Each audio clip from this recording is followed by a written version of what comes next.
RCP Singh के इस्तीफे के बाद अब जेडीयू और बीजेपी के बीच रिश्तों को लेकर सवाल उठने लगे हैं। बीजेपी ने इसे जेडीयू का अंदरूनी मामला करार दिया है, तो आरसीपी सिंह प्रकरण के लिए जेडीयू बीजेपी को ही जिम्मेदार मान रही है। जेडीयू अध्यक्ष ललन सिंह ने तो संकेतों में बीजेपी को नसीहत दे डाली है कि जेडीयू के साथ अब चिराग पासवान वाला मॉडल काम नहीं करेगा। 2020 के विधानसभा चुनाव में चिराग पासवान ने जेडीयू को जबरदस्त नुकसान पहुंचाया, लेकिन बीजेपी को इसका फायदा हुआ। कम सीटों पर लड़कर बीजेपी जेडीयू से लगभग 2 गुना ज्यादा सीटें जीत गई। जेडीयू नेताओं ने तो तभी आरोप लगाए थे कि चिराग पासवान बीजेपी के इशारों पर जेडीयू को कमजोर करने की कोशिश कर रहे हैं, लेकिन मौका चुनाव का था, इसीलिए उस समय तो जेडीयू सख्त कदम नहीं उठा पाई। लेकिन चुनाव के साल भर के अंदर ही चिराग पासवान से उनकी पार्टी छीनकर नीतीश कुमार ने हिसाब बराबर कर दिया। लेकिन आज चिराग पासवान का नाम फिर जेडीयू नेताओं की जुबान पर है।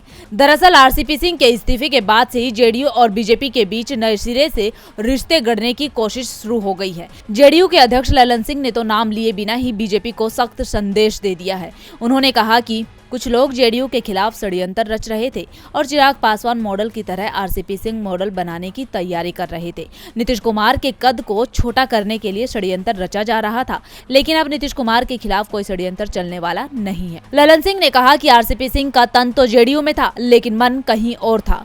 जेडीयू अध्यक्ष का इशारा बीजेपी की तरफ था। उन्होंने कहा कि अब आरसीपी सिंह को जहां जाना है वो वहां जा सकते हैं। जहां तक सवाल बीजेपी के साथ जेडीयू के गठबंधन का है, अभी तो ये कायम है, भविष्य में क्या होगा ये भविष्य जाने। जेपी नड्डा भले ही दावा कर रहे हो कि साल 2024 का लोकसभा चुनाव और 2025 का विधानसभा चुनाव बिहार में बीजेपी जेडीयू के साथ लड़ेगी, लेकिन ललन सिंह ने इस संभावना पर ज्यादा कुछ कहने से मना कर दिया। उन्होंने कहा कि 2024 और 2025 में जेडीयू बीजेपी के साथ रहेगा या नहीं, भविष्य में या 2029 में क्या होगा, इसके बारे में हम अभी कैसे प्रतिबद्ध हो सकते हैं, ये सब भविष्य की बातें हैं। साफ है, ललन सिंह ने संकेत दे दिए हैं कि बीजेपी के साथ जेडीयू गठबंधन तोड़ने के विकल्प पर भी विचार कर सकती है। इसके साथ ही ललन सिंह ने यह भी साफ कर दिया कि जेडीयू मोदी कैबिनेट में शामिल नहीं होगी। उन्होंने कहा कि हमारा स्टैंड साफ है, अगर कैबिनेट में जेडीयू को 2 सीटें नहीं दी जाती है तो हम सरकार में शामिल नहीं होंगे। बीजेपी हमारी मांग को खारिज कर चुकी है, इसीलिए हम मोदी सरकार में शामिल नहीं हो रहे हैं। डीबी लाइव की रिपोर्ट।